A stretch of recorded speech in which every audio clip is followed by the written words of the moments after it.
할렐루야. 임마누엘 주의 성령이 우리와 함께 하십니다. 지금도 성령님께서 우리 안에서 함께 하시며 우리를 도우시고 지키시고 인도하십니다. 성령 충만합시다. 늘 아름다운 찬양으로 이렇게 하나님께 영광 돌리는 우리 성가대 분들 너무나 감사드립니다. 우리 성가대를 위해서 우리 격려의 박수 부탁드리겠습니다. 다 함께 일어나서 인사하세요. 다시 한번 할게요. 네. 우리 늘 수고하시는 성가대를 위해 격려의 박수 부탁드리겠습니다. 네, 그리고 우리 수고하시는 지휘자님, 반주자님 늘 감사드립니다.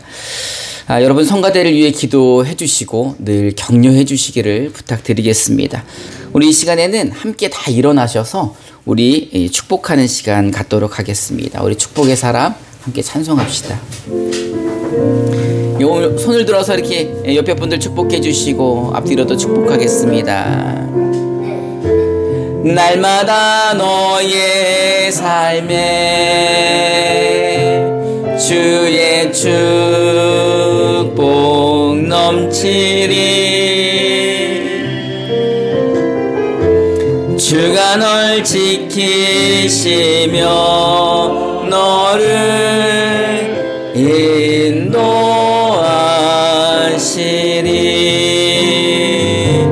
너는 하나님의 사랑,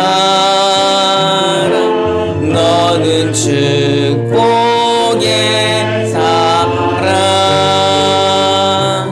언제나 어디서나 주의 축복 넘치리. 우리 반갑게 인사합시다. 참 잘 오셨습니다. 만나서 반갑습니다. 주의 이름으로 사랑하며 축복합니다. 우리 다 함께 2021년 표를 한번 읽어봅시다. 시작. 아멘. 그런 교회 되기를 주님의 이름으로 축원합니다. 제가 오늘 메시아라는 이 말씀의 제목으로 설교를 준비하는데 이 인터넷에 메시아라고 검색을 하니까 제일 먼저 나오는 게 맛집이더라고요. 난 설마 메시아라는 간판에 맛집이 그렇게 많을 줄은 몰랐습니다. 그것도 다 일식집이에요. 이 메시아가 돈가스하고 이게 좀 연관이 되는지 다 돈가스 맛집 이름이 메시아이더라고요. 그런데 사실 이 메시아라는 이름은 히브리어입니다. 히브리어로 기름 부음 받은 자라는 뜻입니다. 이걸 또 헬라어로 하면 그리스도라고 표현을 하죠. 이 원래 메시아는요, 이 사람을 지칭하는 단어가 아닙니다. 원래는 직명입니다. 어떤 직업이나 직위를 나타내는 말이 메시아인 겁니다. 근데 구약시대에는 하나님의 뜻을 수행하는 사람을 하나님께서 선택하시고 그들에게 기름을 부으시어 구별하셨습니다. 그렇게 구별하셔서 하나님이 세우셨고, 또 구약 초기에는, 그래서 이 메시아라는 용어가 구약 초기에는 특정 직분이나 인물을 지칭하는 말로 쓰이지 않고 제사장이나 선지자나 왕이 하나님의 성별된 기름 부음 받은 존재이다 라는 설명을 하는데 사용하는 단어로 메시아라는 단어가 사용되었습니다. 그러면 언제부터 이 메시아라는 단어가 이 영원하고 이상적인 왕, 인류의 유일한 구원자로서의 개념을 확고히 가지게 되었는가라는 것을 보면 다윗의 언약 이후부터입니다. 우리 사무엘하 7장 8절부터 9절을 우리말 성경으로 한번 읽어봅시다. 시작.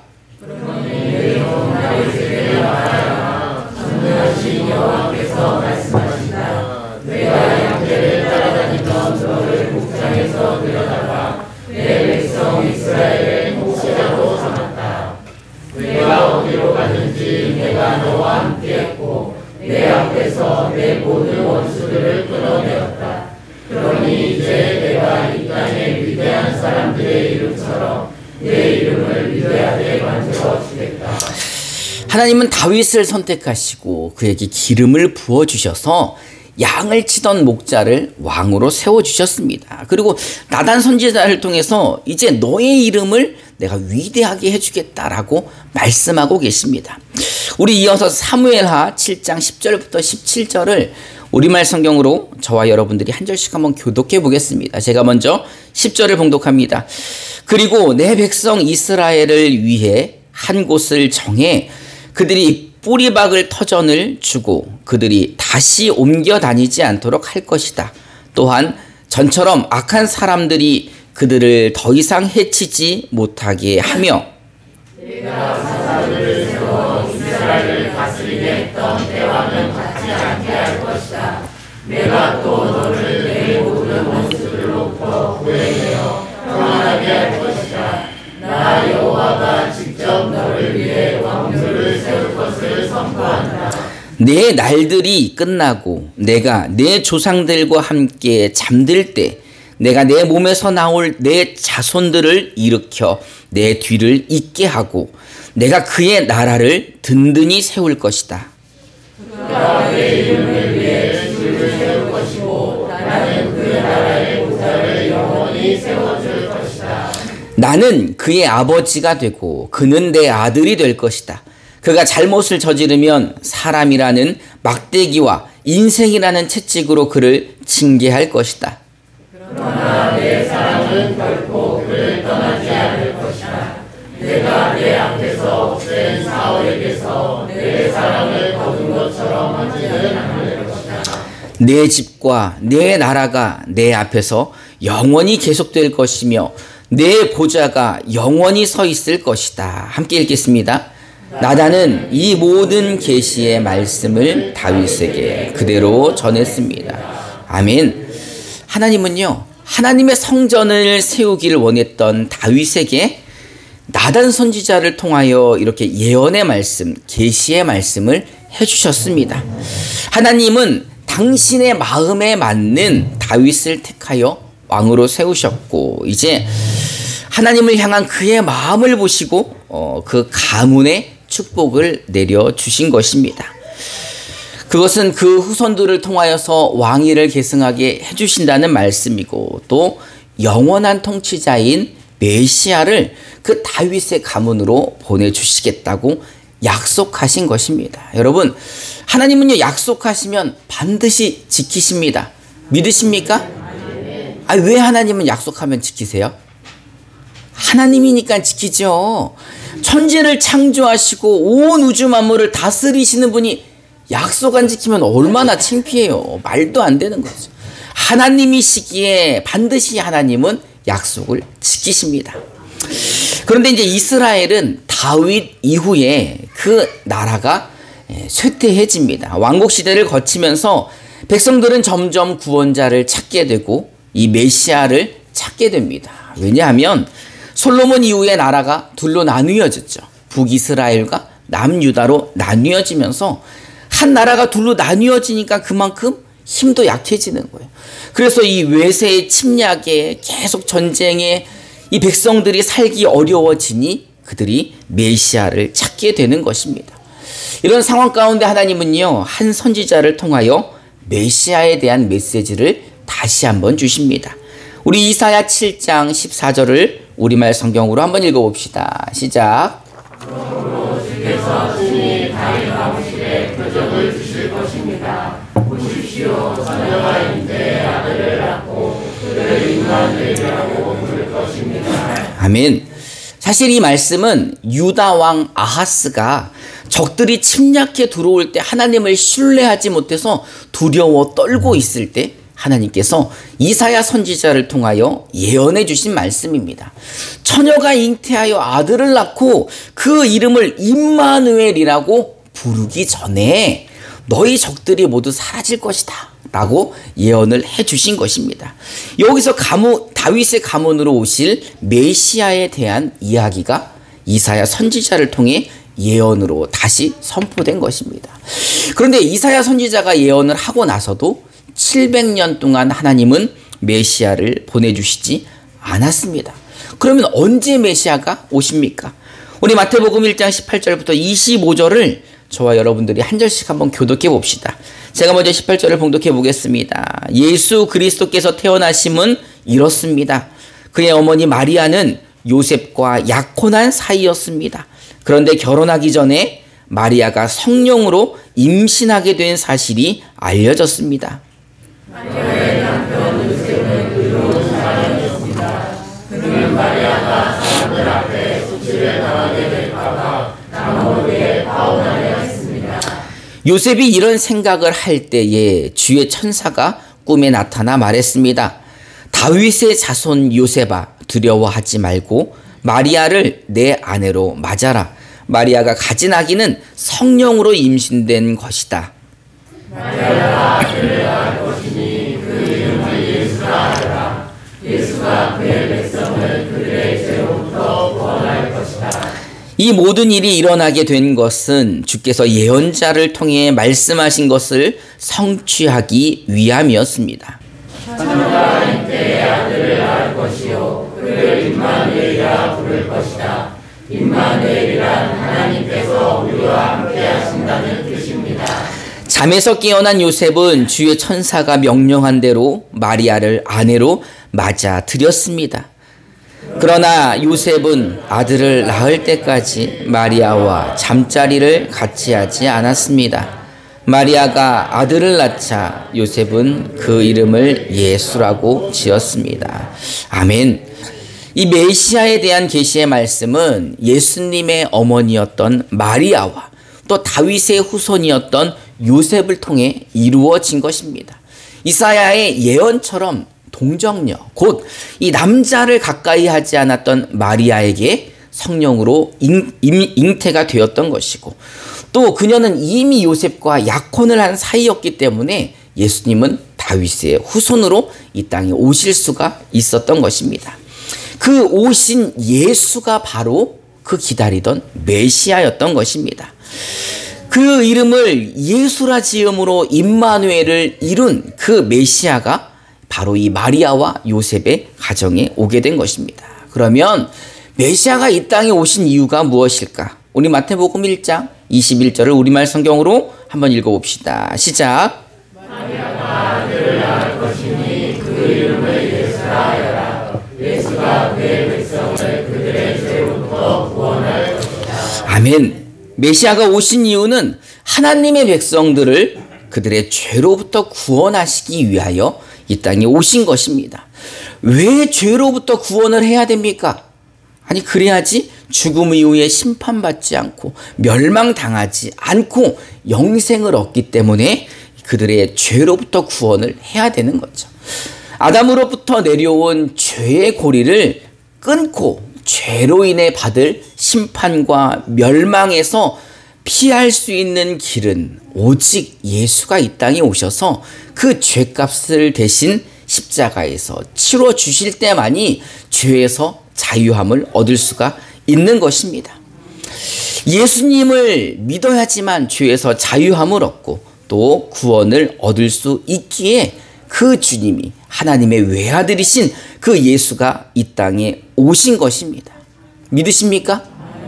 그런데 사람들은요, 이 사실을 잘 알지 못하고 오해를 하였습니다. 특히 당시 유대인의 왕이었던 헤롯 대왕이 단단히 오해를 하고 있었습니다. 그는 동방에서부터 박사들이 예루살렘으로 들어와서 갑자기 메시아를 찾는 사건을 통해서 도대체 메시아가 누구인가? 유대인의 왕으로 태어난 자가 누구인가? 라는 것을 조사하기 시작했습니다. 마태복음 2장 1절부터 5절을 우리말 성경으로 한번 읽어봅시다. 시작. 예수께서 태어나시자 동방에서 박사들이 예루살렘에 찾아와 물었습니다. 유대 사람의 왕으로 나신 분이 어디 계십니까? 우리는 동방에서 예수의 별을 보고 경배드리려고 왔습니다. 헤롯 왕은 이 말을 듣고 심기가 불편했습니다.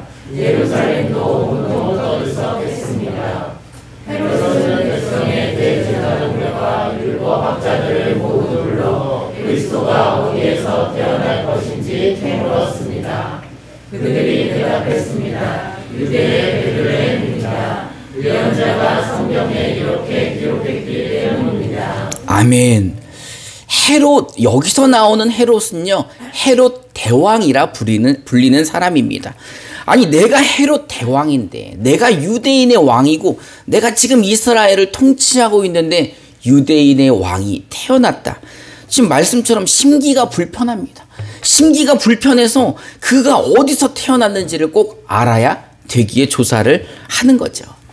사실 이 헤롯은 로마로부터 식민지당한 이스라엘을 다스리는 왕이지만 로마에서 파견한 왕입니다. 로마의 눈치를 보는 사람이에요. 근데 더 큰 문제는 유대인의 왕이 유대인이 아니라는 거예요.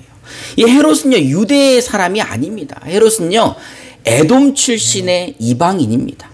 그러니 이스라엘이 얼마나 유대인 이렇게 하는 사람들인데 자신들의 왕이 이방인이라는 사실은 이스라엘 사람들도 불편했던 거죠. 그래서 이 헤롯이 유대교로 개종을 합니다. 근데 개종을 해도 유대인이 아니라는 것은 그에게 있어서 큰 약점이었죠. 사실 이 헤롯 일가는 팔레스타인과 그 인접 지역을 통치했던 사람들입니다. 그런데 그 아버지, 헤롯 대왕의 아버지였던 헤롯 안티파테르 2세가 로마의 장군으로 등용이 됩니다. 그리고 유대 지역을 다스리는 유대 행정장관으로 임명을 받게 됩니다. 그 이후에 그 아들 헤롯 대왕이라고 불리는 지금 나오는 헤롯이 큰 공을 세워서 이스라엘 전체를 다스리는 왕으로 로마에게 임명을 받는 겁니다. 근데 약점이 뭐예요? 유대인이 아니라는 거죠. 유대인이 아닌 이방인이 왕이 되어서 다스리는 거죠. 그게 큰 약점인데 지금 유대인의 왕이 예언을 통해 태어났고 그것을 알고 동방에서부터 박사들이 와서 축하를 하고자 한다는 것 자체가 굉장히 당혹스럽고 당황스러운 사건입니다. 근데 이 예수님이 어디서 태어난다고 합니까? 베들레헴에서 태어난다고 하죠. 마태복음 2장 5절부터 6절을 우리말 성경으로 한번 읽어봅시다. 시작. 그들이 대답했습니다. 유대의 베들레헴입니다. 예언자가 성경에 이렇게 기록했기 때문입니다. 그러나 너 유다 땅 베들레헴아, 너는 유다의 통치자들 가운데 가장 작지 않구나. 내게서 통치자가 나와 내 백성 이스라엘의 목자가 될 것이다.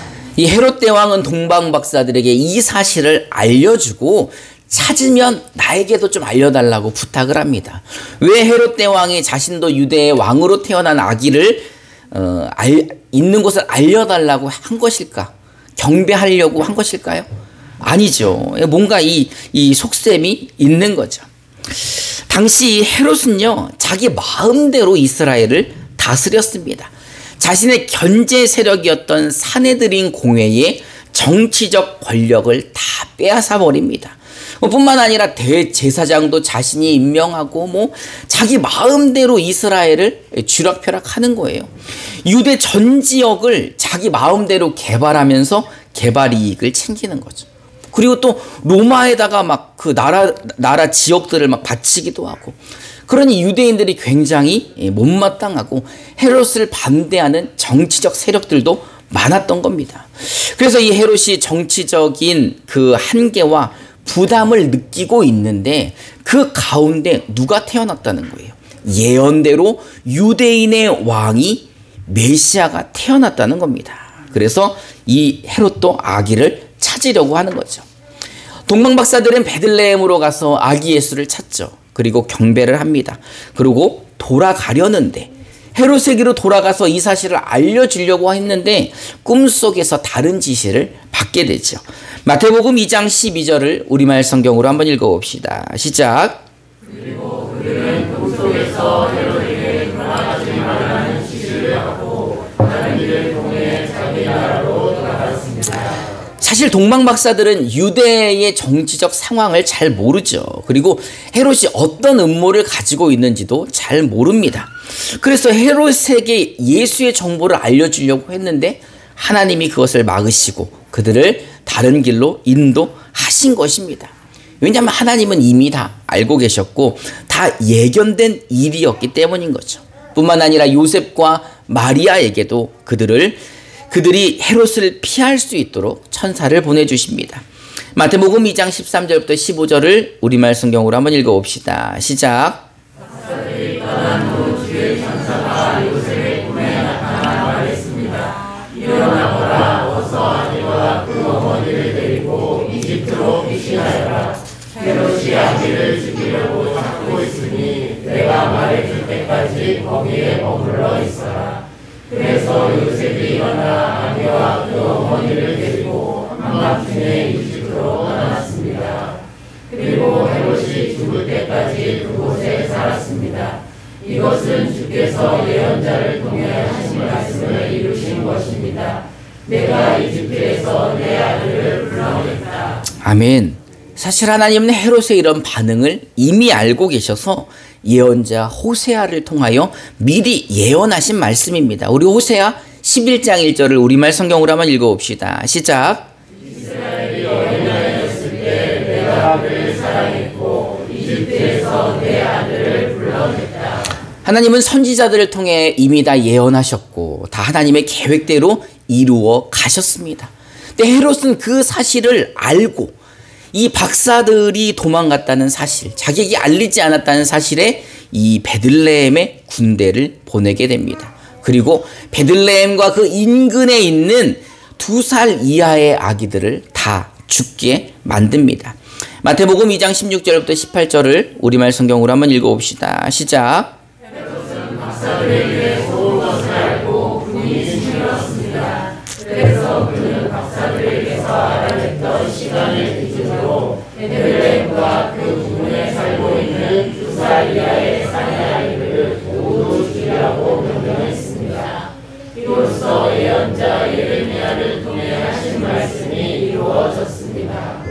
라마에서 슬퍼하며 그에도 하는 소리가 들리니 라헬이 그 자녀를 잃고 울고 있구나. 자녀들이 없어졌으므로 위로받기도 거절하는구나. 아멘.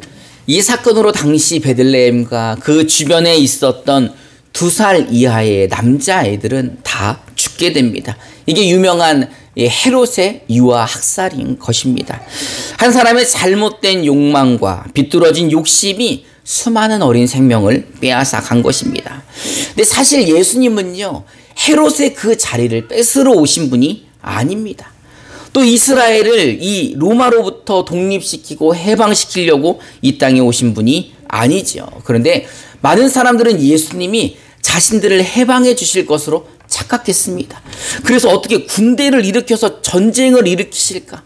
아니면 정치적으로 해결하실까? 이렇게 사람들은 생각해서 사두개인도 바리새인, 대사장, 서기관들이 예수에 대해서 관심을 가졌던 거고, 또 헤롯 대왕도 예수님의 탄생에 대하여 이렇게 예민하게 반응했던 겁니다. 근데 그들은 예수님이 십자가에서 죽자 자신들이 지켜야 될 것들을 지킬 수 있어서 안도를 하게 됩니다. 여러분, 예수님께서 왜 이 땅에 오셨습니까? 왜 오셨어요? 창세전부터 택하시고 예정하셨던 자기 백성들의 죄를 위해 이 땅에 오신 것입니다. 우리 에베소서 1장 4절부터 7절을 우리말 성경으로 한번 읽어봅시다. 시작. 하나님은 세상이 창조되기 전에 그리스도 안에서 우리를 선택하셔서 사람 가운데 그 앞에 거룩하고 흠이 없게 하셨습니다. 하나님은 그분의 기뻐하시는 뜻에 따라 우리를 예정하셔서 예수 그리스도로 말미암아 하나님의 양자가 되게 하셨습니다. 이는 하나님의 그분의 사랑하시는 아들 안에서 우리에게 거저주신 하나님의 은혜의 영광을 참여하게 하기 위한 것입니다. 그리스도 안에서 우리는 하나님의 은혜의 풍성함을 따라 그분의 피로 구속 곧 죄사함을 얻었습니다. 아멘. 여러분, 하나님은요, 창세 전부터 큰 그림을 그려놓으셨습니다. 이거 다 하나님의 계획 가운데 있었던 거예요. 창세전에 선택하셨던 우리들을 죄 가운데서 구원하시고 영생을 주시기 위해 그 아들, 그 외아들 예수를 이 땅에 메시아로 보내주신 것입니다. 그리고 그를 십자가에서 죽게 하시고 그 죽음으로 말미암아 우리가 죄에서 자유함을 얻고 하나님의 자녀가 된 것입니다. 믿으십니까? 성탄절은요, 정치적인 날도 아니고 문화적인 축제도 아닙니다. 이 성탄절은요, 죄 때문에 심판당해 멸망받을 수밖에 없었던, 하나님이 창세전부터 선택했던 우리들의 죄와 허물을 대신하여 죽으실 그 희생양 예수께서 태어나신 날입니다. 하나님은 그 아들을 보내셨지만 많은 하나님의 자녀들을 얻은 날입니다. 우리가 예수를 믿음으로 죄에서 용서받은 날, 또 우리가 하나님의 자녀가 된 그분이 이 땅에 오신 날입니다. 그래서 우리가 기뻐하고 또 기뻐하는 거죠. 여러분, 이제는 세상을 바라보시지 마시기 바랍니다. 세상을 바라봐봤자 우울하고 속상하고 얼마나 힘든 일들이 많이 있습니까? 이제 우리는 예수님만 바라보고 기뻐해야 할 것입니다. 이제 우리는 주의 성탄으로 인해 감사하고 기뻐하는 삶을 살아야 할 것입니다. 여러분, 그런 삶을 사시기 바랍니다. 우리를 사랑하시어 이 땅에 오신 그 예수님의 마음을 우리도 품고 이 땅 가운데서 우리 안에 서로 사랑하며 그 예수의 사랑을 전해주시기 바랍니다. 예수의 사랑을 전해야 사람들이 오해하지 않죠. 교회가 왜 저러는지, 성탄절만 되면 왜 저러는지 그들이 오해하지 않도록 우리가 이 예수를 전해야 하는 것입니다. 여러분, 여러분들의 삶을 통하여 주님의 사랑을 그들에게 전하시기를 주님의 이름으로 축원합니다. 우리 이 시간에 함께 찬송하면서 결단하는 시간을 갖도록 하겠습니다.